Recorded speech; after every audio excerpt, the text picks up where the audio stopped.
Te pedimos, por favor, que sea tu bendita presencia, Señor, hablando a nuestra vida, a nuestro corazón.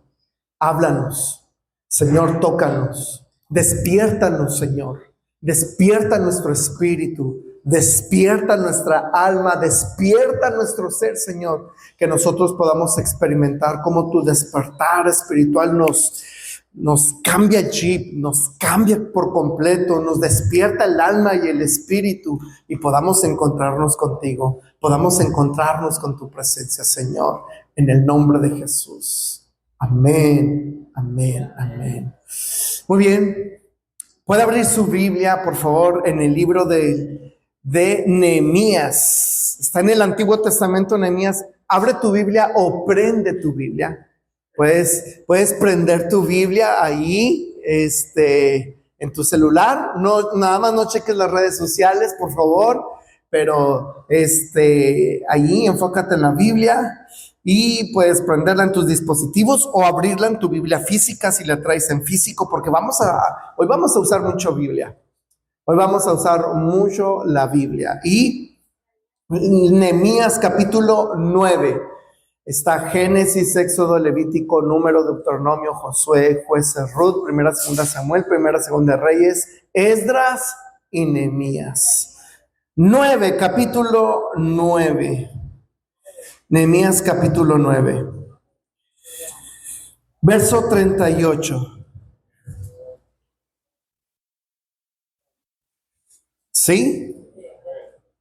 Capítulo 9, verso 38. Cuando lo tengas, puedes decirle gracias, Dios. Muy bien, dice la Biblia. Entonces, el pueblo respondió: en vista de todo esto, hacemos una promesa solemne y la ponemos en este escrito. Amén. Puedes ocupar tu lugar en esta mañana. Fíjate que es Nehemías, lo que vamos a leer a continuación es el sacerdote Nehemías. Fíjate que para este momento, déjame te platico lo que está pasando para este momento. Para este momento, Nehemías y Esdras son dos libros, Esdras, Nehemías, que deberían de estar juntos. En nuestra Biblia están separadas, pero históricamente en la literatura de la Biblia, en la literatura hebrea, deberían de ser un solo libro, deberían de estar juntos. Fíjate que Esdras y Nehemías son dos sacerdotes o dos personas que vienen de un cautiverio. Israel estaba cautivo. Israel estaba en cautiverio y ellos eran esclavos en ese lugar. Pero Dios despierta el espíritu. Ojo esto es importante. Despierta el espíritu de Ciro, de Artajerjes. Y yo sé que algunos de los hombres la vieran a Artajerjes en la película 300. Bueno, Artajerjes no era así. No era así como lo dibujaron. Era un rey, era un emperador, era un guerrero. Pero este hombre era un conquistador. Y Dios despierta el espíritu de Artajerjes. Y le dice Dios a este rey que no era creyente, no era temeroso de Dios. Él tenía sus dioses. Pero despierta el espíritu de un rey pagano, vamos a ponerle así, y le dice: ve y dile a mi pueblo que vaya y reconstruya mi ciudad. Así que este rey manda a Esdras y después manda a Nehemías a reconstruir la ciudad. Así que uno va y reconstruye el templo, y es Nehemías, el que estamos leyendo, reconstruye lo que Esdras y Nehemías reconstruyen: las murallas, y reconstruyen el templo. Pero ojo con esto, porque el pueblo de Israel estaba en esta situación. Ojo con esto. El pueblo de Israel estaba en una situación de cautiverio, de esclavitud.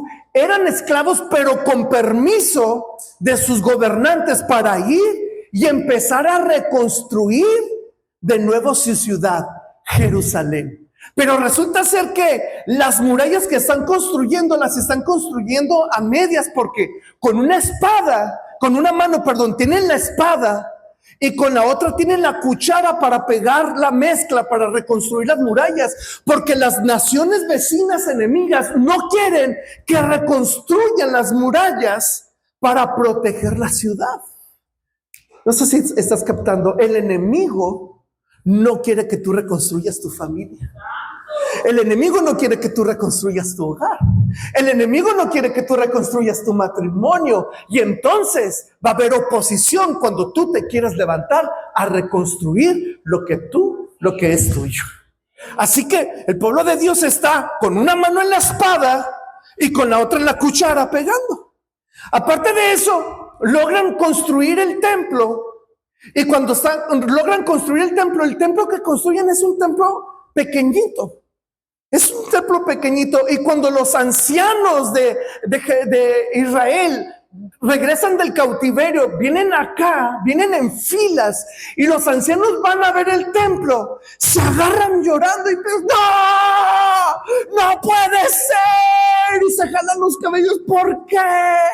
Y empiezan a llorar porque ellos recuerdan, los ancianos recuerdan el templo que tenían antes. El templo de Salomón era un templo inmenso, era un templo grande, era un templo precioso, que por dentro estaba chapado como de oro, que cuando entrabas brillaba aquel templo, que reflejaba, que era un símbolo de la gloria de Dios. Era un templo grande, precioso, hermoso, y ahora ven un templecito chiquito, un templecito como que casi no es mucho, y empiezan a llorar, porque ellos añoran el pasado. Pero ahora las nuevas generaciones que están reconstruyendo la ciudad y el templo no le están echando tantas ganas. Y entonces Dios empieza a levantar a Esdras y Nehemías y decirles: hey, levántense y reconstruyan mi ciudad. Pero para eso, primero tiene que haber algo, tiene que haber arrepentimiento. Diga arrepentimiento. El mensaje de hoy te va a llevar a tener un arrepentimiento para que haya una reconstrucción. Escucha esto. Antes de que venga una reconstrucción, y no es construcción, es reconstrucción. Porque si te fijas, el pueblo de Israel antes era un pueblo, una nación, pero por su pecado, Dios permite que los enemigos vengan, los agarren, los apresen y se los lleven cautivos y destruyen todo aquello. Y cientos de años después viene una reconstrucción. Pero antes de que venga una reconstrucción, debe de venir arrepentimiento. Antes de que tu matrimonio sea reconstruido, restaurado, debe de haber un arrepentimiento. Antes de que nuestra familia haya una restauración, debe de haber arrepentimiento. Por eso el mensaje de hoy se llama arrepentimiento de pecado en mi casa. Arrepentimiento de pecado en mi casa. Arrepentimiento de pecado en mi casa. Y mira por qué se trata de esto. Vamos a ver, quiero que vayamos viendo la Biblia. Nehemías capítulo 9, verso 1. ¿Lo tienes? ¿Sí? Así que abre tu Biblia, prende tu Biblia, porque vamos a estar leyendo. Mira, el 31 de octubre, esto pasó un 31 de octubre, el pueblo volvió a reunirse en asamblea. ¿Qué es lo que está pasando? Que el sacerdote Nehemías y el sacerdote Esdras reúnen al pueblo de Dios y les dice: vénganse, vamos a hacer un culto de arrepentimiento. Hello. Vamos a hacer una reunión de arrepentimiento. Vénganse. Y empiezan a hacer una reunión donde el objetivo de esa reunión era orar por arrepentimiento y restauración. Así que volvió a reunir a la asamblea. Esta vez ayunaron, se vistieron de tela áspera y se echaron polvo sobre su cabeza. Es decir, esta acción hebrea judía es una acción de simbolismo de arrepentimiento, de dolor en arrepentimiento. Y entonces dice que verso 2, los de ascendencia israelita se separaron de todos los extranjeros. ¿Qué había pasado? Que para ese tiempo ya no era una nación pura, ya se habían mezclado con otras naciones. Ya los hombres habían agarrado mujeres que no eran israelitas. Ya las mujeres se habían casado con hombres que no eran israelitas y habían tenido hijos. Y entonces había una mezcla. Y entonces eso para el pueblo de Israel en ese tiempo era como algo muy grave. Entonces ellos entienden que tienen que separarse y dice, se separan y empiezan, nota, a confesar sus propios pecados y los de sus antepasados. Y entonces permanecieron de pie. ¿Sabes cuánto duró ese culto? Ahí verso 3. ¿Cuánto dice que duró esa reunión? ¿Cuánto dice? 3 horas. 3 horas de pie mientras leían en voz alta el libro de la ley del Señor su Dios. Qué curioso, ¿no? Qué curioso que ellos están orando. No sé si te parece familiar, pero ellos están orando con la ley del Señor. O sea, están leyendo la ley del Señor y están orando. A veces pensamos de que limitamos al Espíritu Santo cuando estamos leyendo la palabra de Dios, cuando es la palabra de Dios que nos lleva al Espíritu Santo. ¿Hello? Es la palabra de Dios que nos lleva a la comunión del Espíritu de Dios. Y entonces dice verso 3, luego confesaron sus pecados y adoraron al Señor. ¿Por cuánto tiempo más? 3 horas más. O sea, ¿el culto cuánto duró? 6 horas. ¿Y cuántos llevamos ahorita? A ver. ¿Cuántos nos faltan? 5:30. Muy bien. Y entonces ellos empezaron a adorar a Dios. Y entonces todos los sacerdotes, los hombres de Dios, dice la Biblia, que se pusieron de pie y empezaron a adorar en voz alta. Empezaron a clamar al Señor en voz alta. Y luego dicen ellos, verso 5, levántense y alaben al Señor su Dios. Nota esto, como el pueblo de Israel no empieza pidiendo, no empieza llorando, pidiendo perdón, no, empiezan a adorar a Dios. Toda restauración empieza con adoración. Toda restauración empieza con la adoración al Señor. Entonces, verso 6 dice, empiezan diciéndoles, solamente tú eres el Señor. Solamente tú eres el Señor, porque ellos ya estaban en esa condición porque se habían inclinado a otros dioses, porque ellos estaban sirviendo a otros señores y hoy están de pie delante de la presencia de Dios y están reconociendo, Dios, te adoramos a ti porque solamente tú eres el dueño, tú eres el patrón, tú eres el jefe, tú eres el Señor. Y entonces empiezan ellos a orar. Y la oración que hacen está bien interesante, porque ellos empiezan a hacer un resumen de toda su historia hasta llegar a su condición. Es decir, que ellos empiezan a evaluar desde el pasado hasta su condición. Si tú quieres tener una restauración, necesitas primero evaluar lo que hiciste, lo que vienes haciendo, para hacer un parteaguas. De aquí en adelante, con la ayuda de Dios, escribiré una nueva historia. Si no renuncias a tu pasado, tu presente va a estar incierto y tu futuro va a estar oscuro. Pero cuando tú renuncias a tu pasado y dices, de aquí en adelante una nueva historia, tu presente tiene claridad y tu futuro tiene éxito y presencia de Dios, porque Dios está contigo. ¿Cuántos dicen amén? Eso, wow. Así que empiezan ellos y mira, de una manera rápida, quiero que vayamos de una manera bien rápida porque quiero llevarte a el objetivo de esto. De una manera rápida, vamos a ver este resumen. Yo te invito a que lo leas en casa, no lo vamos a leer todo, pero yo te invito a que lo leas en casa en esta semana, que vamos a estar orando por arrepentimiento de pecados. Y yo quiero que lo leas y que lo leas cuidadosamente, que lo leas bien detalladamente. Créeme, vas a encontrar mucha riqueza.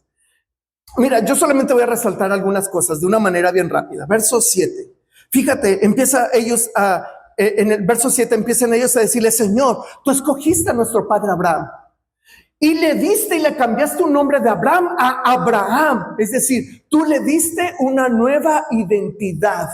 Tú le diste un nuevo nombre. Verso 9. Señor, tú escogiste a Abraham, le diste una tierra y él y sus hijos fueron a esa tierra, pero resulta ser que en esa tierra que ellos tuvieron hambre, tuvieron que huir a Egipto, y en la tierra de Egipto, verso 9, en la tierra de Egipto los egipcios esclavizaron a nuestros antepasados, nos hicieron la vida miserable y tú nos rescataste de Egipto, tú nos sacaste de Egipto. Verso 11, tú dividiste el mar para que pudiéramos pasar por en medio del mar, para que nosotros, tu pueblo, fuéramos rescatados. Y luego los enemigos venían detrás de nosotros y tú cerraste el mar, ahogaste a los egipcios en las profundidades del mar. Y luego tú guiaste a nuestros antepasados con una columna de nube por el día y con una columna de fuego por la noche. Tú los llevaste por el desierto y luego nos llevaste a un lugar donde tú mismo bajaste. Verso 13, tú mismo bajaste del monte Sinaí y nos revelaste tus ordenanzas, nos diste tus mandamientos, nos diste lo que nosotros necesitábamos, tus mandamientos, tus ordenanzas, tu palabra.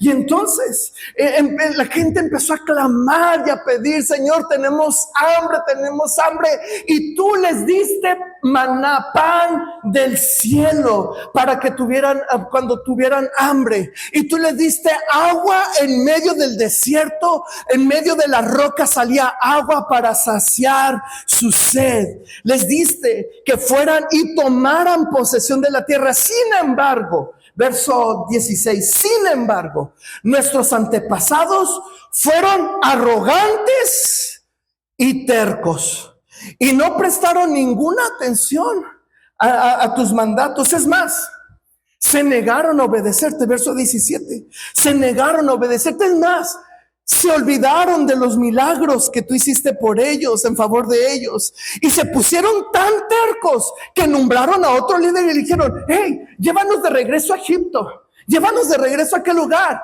Y se hicieron dioses nuestros antepasados y dijeron: este es tu Dios que te sacó de Egipto. Y nuestros antepasados ahí van de regreso para Egipto. Pero tú, verso 19, en tu gran misericordia, a pesar de que nuestros padres fueron rebeldes, no los abandonaste para que murieran en el desierto. Al contrario, una nube nos cuidaba de día y la columna de fuego nos mostraba el camino en la noche. Y luego eso, verso 20, no solamente eso, sino que enviaste a tu Santo Espíritu a nosotros para que nos guiara y nos enseñara y nos guiara el camino, y nos dio maná en el desierto. Y durante 40 años sostuviste a nuestros antepasados en el desierto. No se les desgastó la ropa, ni se le deshicieron las sandalias de sus pies. Luego tú le dijiste, verso 22, luego le dijiste a los antepasados: ustedes van a conquistar, les voy a dar esta tierra,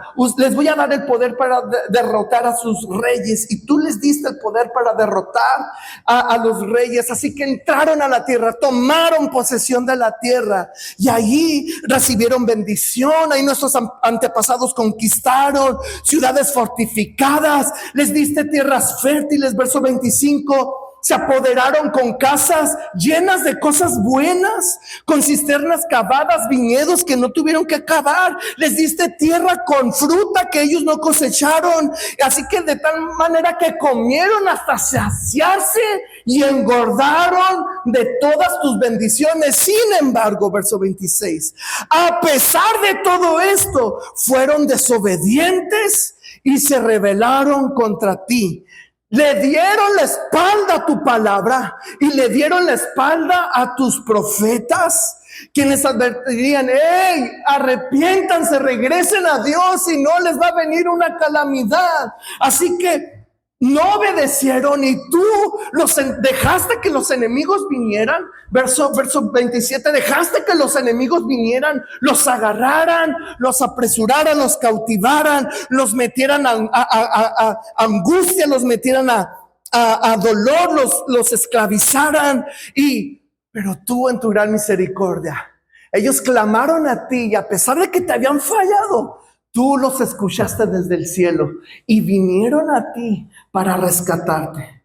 Pero, verso 28, apenas tenían paz, apenas ya estaban en gusto, cuando volvían a cometer sus maldades ante tus ojos. Y otra vez, una vez más, después de tanto decirles, arrepiéntanse, tú permitiste que los enemigos vinieran y los conquistaran. Y cada vez que tu pueblo clamaba perdón, misericordia, tú los restaurabas, pero ellos volvían a caer a lo mismo y tú los rescataste muchas veces. Verso 29, les advertías, regresen a mi ley, pero ellos se volvieron orgullosos, obstinados, desobedientes a tus mandatos, no siguieron tus ordenanzas, no siguieron tus ordenanzas, sino que ellos desobedecían tercamente. Verso 30. Y entonces tú en tu amor fuiste muy paciente con ellos. Durante muchos años le enviaste tu espíritu para que les advirtiera, arrepiéntanse, vuélvanse a mí. Y entonces, pero ellos no quisieron escucharte. Ellos no quisieran escuchar tu voz. Ellos, a pesar de las bendiciones y los rescates, se negaban a escuchar tu voz. Verso 31, pero tú, en tu gran misericordia, no los destruiste por completo, ni los abandonaste para siempre. Señor, qué tan bondadoso y misericordioso eres tú. Señor, grandes dificultades han caído. Ahora estamos aquí. Grandes dificultades han caído sobre nosotros, nuestros reyes, nuestros líderes, nuestros sacerdotes, nuestros profetas, nuestros antepasados. Todo el pueblo está aquí. Y cada vez que nos castigaste, cada vez que dejaste que los enemigos vinieran, estoy en el verso 33, cada vez que los enemigos vinieran y nos conquistaban, Señor, lo aceptamos, lo reconocemos, fue por tu justicia, tú eres justo, lo merecíamos ese castigo porque hemos pecado, así que hemos pecado grandemente, Señor, contra ti. Y entonces, Dios, voy en el verso 32. Grandes dificultades han caído sobre nosotros, sobre nuestros reyes, líderes, y cada vez nos has castigado con justa razón. Verso 38. Entonces, por todo esto que ha pasado, en vista de todo esto, hacemos una promesa hoy.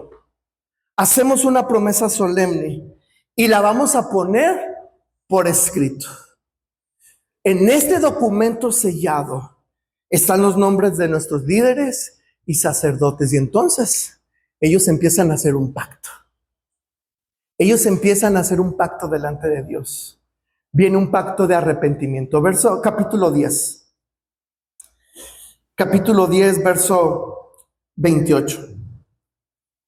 Luego, el pueblo, los sacerdotes, los levitas, los porteros, los cantores, los sirvientes del templo y todos los que se habían separado de parte de la gente pagana de esta tierra para obedecer la ley de Dios, junto con sus mujeres, hijos e hijas, todos tenían la edad suficiente para entender. ¿Cuántos tienen aquí entendimiento para entender? Entonces se comprometieron y juraron que obedecerían la ley de Dios y prometieron solemnemente seguir al pie de la letra, verso 29, todos sus mandatos y ordenanzas.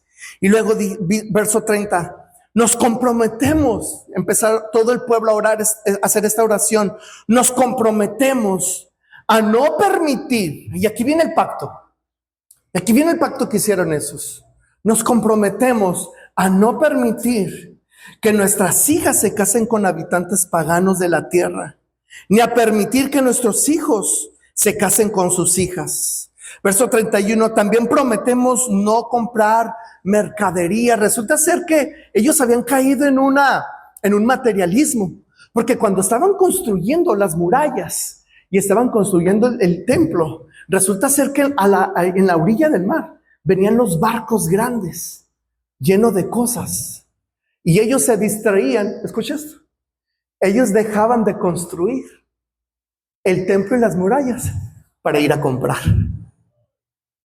¿Hello? Ellos dejaron de reconstruir para ir a comprar. Y entonces el profeta Nehemías se para en medio, se sube a una de las barcas. Qué curioso, ¿no? Que se sube a una de las barcas. No sé si te parece familiar esto, pero empieza a gritar: ¡Ey! Arrepiéntense, dejen de comprar y regresen a reconstruir la casa, su casa y la casa de Dios. No sé si alguien está entendiendo lo que estoy diciendo. ¡Wow! Y entonces, verso 32, además nos comprometemos a obedecer el mandato de pagarnos el impuesto anual para los gastos del templo a nuestro Dios. Resulta ser que el profeta Malaquías, que era contemporáneo de ese tiempo, resulta ser que él se levanta y les dice: ¡Hey! ¿Cuántos recuerdan el templo anterior a este?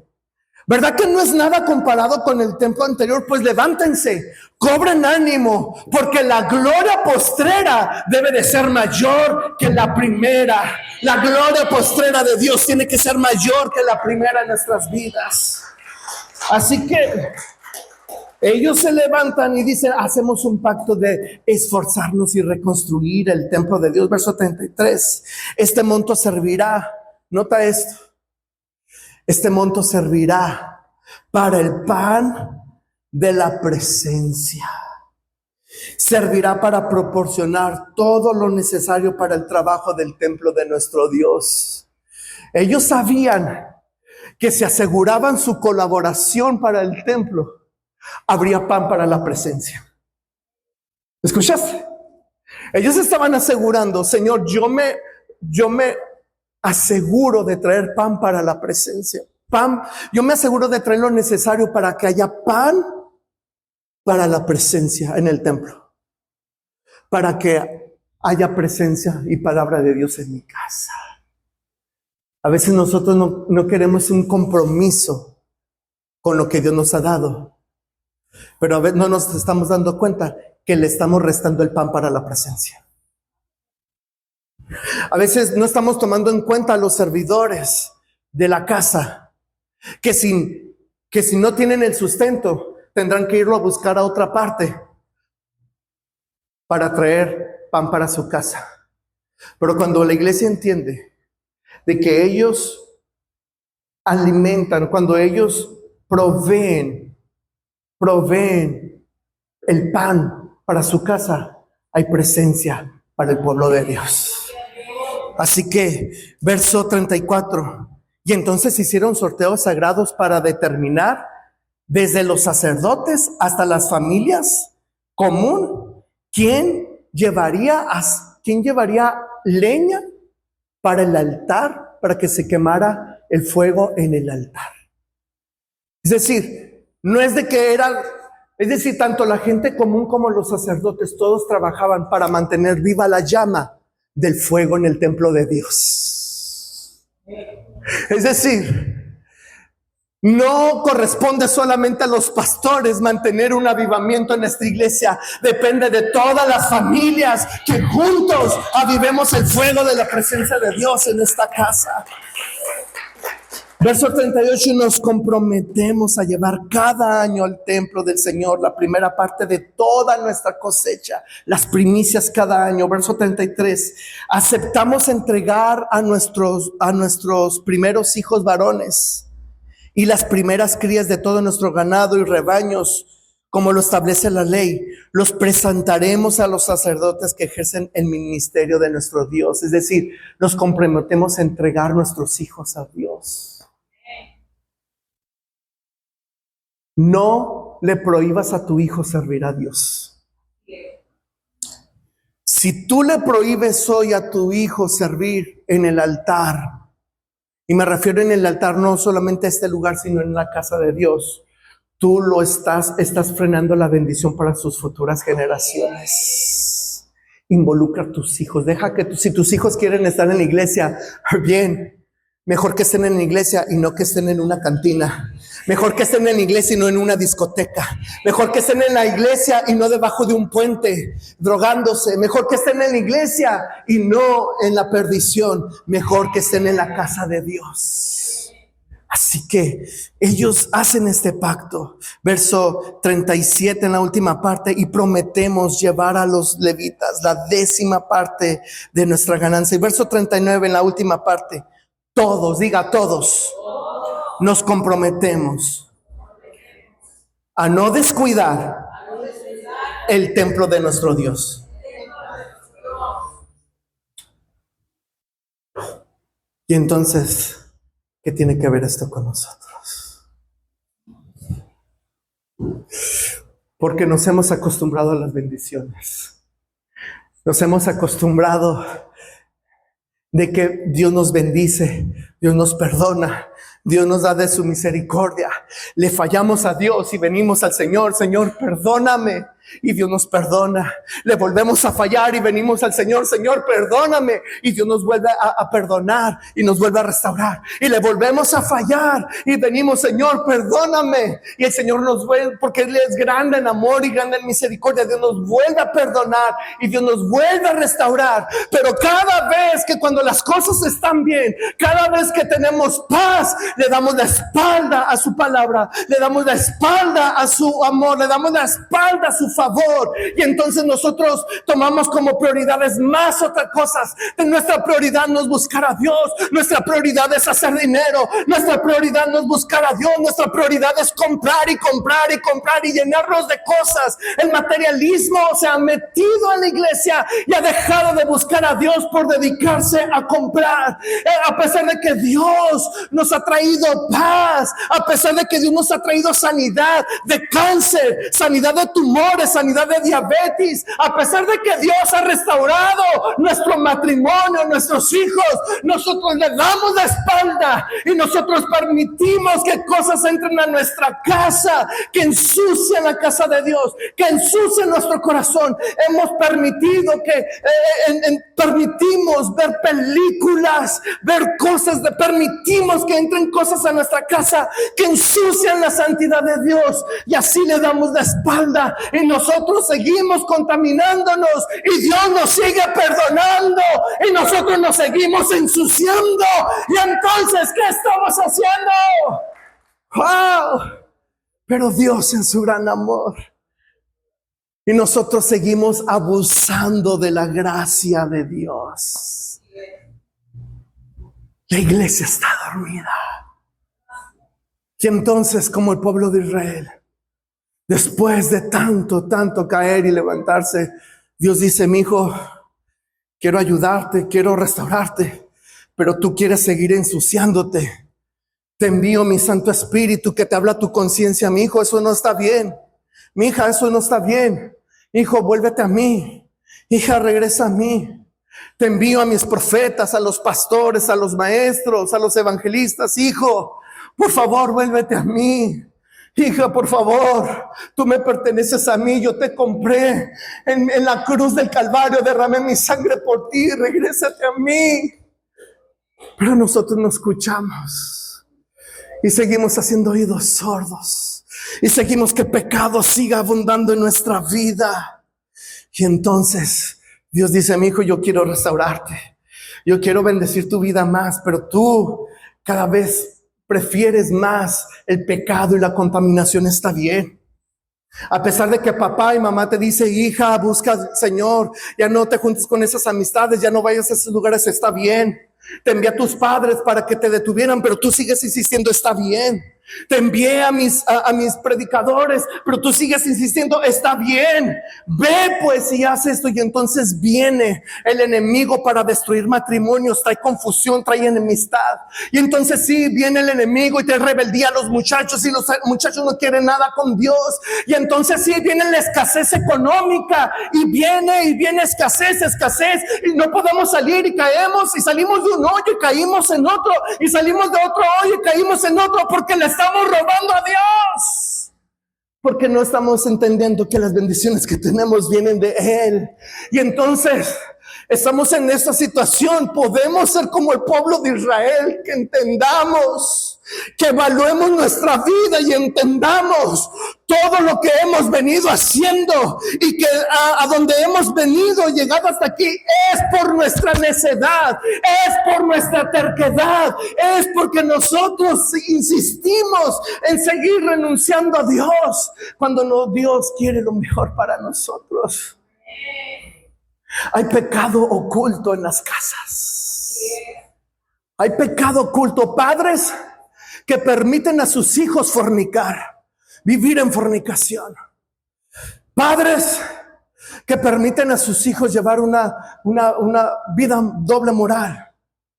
Hombres que le son infieles a sus esposas. Mujeres que le hacen la vida imposible a sus esposos, que a pesar de que sus esposos trabajan día y noche, de sol a sol, en este calorón tan infernal, llegan a casa y esa mujer necia con su necedad a decirle y a molestarlo.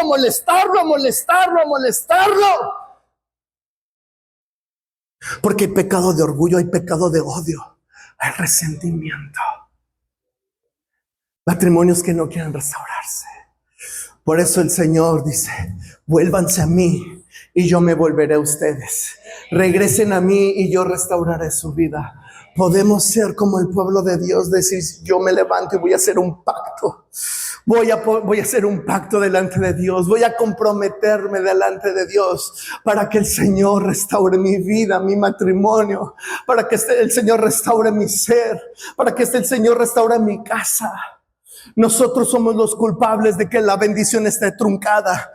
Nosotros somos los culpables de que la bendición esté parada. Nosotros somos esa presa que está deteniendo el río de las bendiciones de Dios, porque hemos permitido pecado en nuestras casas y no nos hemos dedicado a adorar a Dios. No le hemos dedicado el primer lugar a Dios. Tenemos otros ídolos. Tenemos el ídolo de las redes sociales. Tenemos el ídolo de la acumulación. Tenemos el ídolo de otras cosas. Tenemos el ídolo en nuestro propio pensamiento, porque todo aquello que tome el primer lugar antes que Dios es idolatría. Pero Dios quiere restaurarnos. Pero Dios quiere restaurar nuestra vida. Pero en esta mañana Dios quiere restaurar nuestro corazón. Pero en esta mañana Dios quiere restaurar nuestro ser. Pero en esta mañana Dios trae misericordia. Su misericordia son nuevas cada mañana. Oh Dios, gracias. Gracias por tu amor, gracias por tu misericordia, pero gracias sean dadas a Dios por Jesucristo, que Él murió por nosotros en la cruz, nos rescató, resucitó, nos restauró, y Él quiere restaurar nuestra vida. Pero ¿cuántos están dispuestos a hacer un pacto de santidad? ¿Cuántos están dispuestos a hacer un pacto de santidad en esta semana? Son pocos. Esos pocos, vénganse a este altar. Yo quiero que le tomes una foto ahí. Tómale, saca tu celular y tómale una foto. Que vamos a orar en esta semana. Tómale una foto ahí. De que vamos a orar esta semana. El lunes vamos a orar por pureza espiritual. Lunes vamos a orar por pureza, que el Señor nos quite la pereza espiritual. Lunes, liberación de la pereza espiritual. ¿Cuántos oraron en esta semana? ¿Cuántos están en esta campaña? Me da gusto saber que hay gente en la campaña, excelente. Lunes vamos a orar que el Señor rompa toda pereza espiritual en el nombre de Jesús. El martes vamos a orar por la mala mayordomía. mala administración financiera. Vamos a orar para que el Señor nos dé sabiduría y nos enseñe a ser buenos administradores de todo lo que tenemos, de nuestro tiempo y también de nuestras finanzas. Que el Señor nos ayude a librarnos de esa esclavitud del materialismo. Miércoles vamos a orar por pecados ocultos. El Señor va a traer en esta semana a la luz pecados que muchos en casa están practicando y que lo están tomando como normales y que eso están impidiendo la bendición de Dios. Así que vamos a orar por eso, que el Señor saque sus pecados ocultos y que el Señor nos ayude a confesarlos.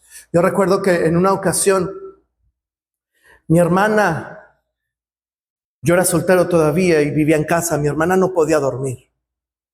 No podía dormir y tenía muchas pesadillas, tenía muchas incluso visiones, pero diabólicas. No podía dormir.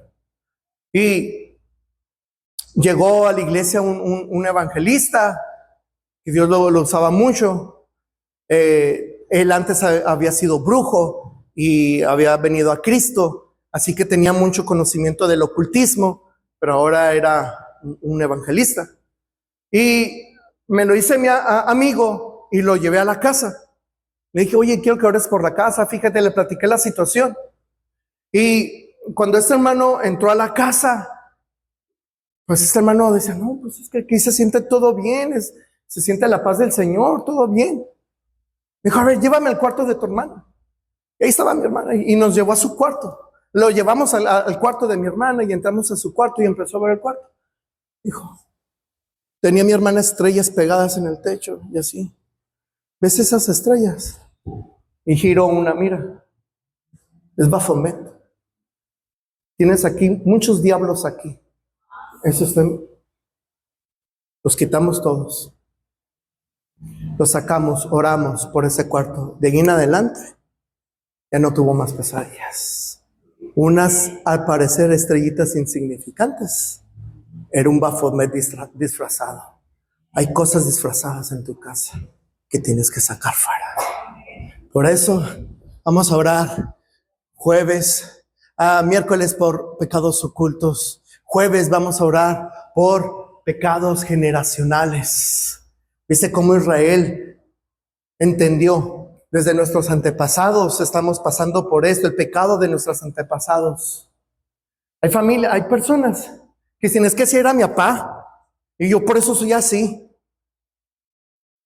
Tienes que renunciar a ese pecado. Es que en la semana precisamente estaba platicando con una persona, lo estaba evangelizando, tiene conocimiento. Y él decía, es que mi papá nos golpeó mucho, mi papá nos maltrató y era cristiano, nos golpeó mucho. Nos golpeó y yo por eso no quiero ir a la iglesia. La falta de sabiduría para corregir de los padres es un obstáculo para que los hijos se acerquen a Cristo. Padres crueles, padres duros, padres sin amor, son el obstáculo de que muchos hijos lleguen a Cristo. El día, papá, que tú cambies eso por amor, tus hijos vendrán a Cristo, porque estarán experimentando el amor de Dios a través de ti. Pero para eso nosotros necesitamos hacer un cambio y decir, así fueron mis papás conmigo. Tú tienes que ser la familia, tú tienes que hacer de tu familia la familia que siempre deseaste tener. Por eso vamos a orar. Jueves vamos a orar para romper con los pecados generacionales, y viernes vamos a orar para romper toda idolatría, todo lo que ponemos antes que a Dios. A veces hay gente que tiene ídolos en su casa. Mira tu cuarto. ¿Qué tienes pegado allí en la pared de tu cuarto? A veces el enemigo se disfraza de arte. El enemigo se disfraza de algo insignificante, algo pareciera ser como inocente.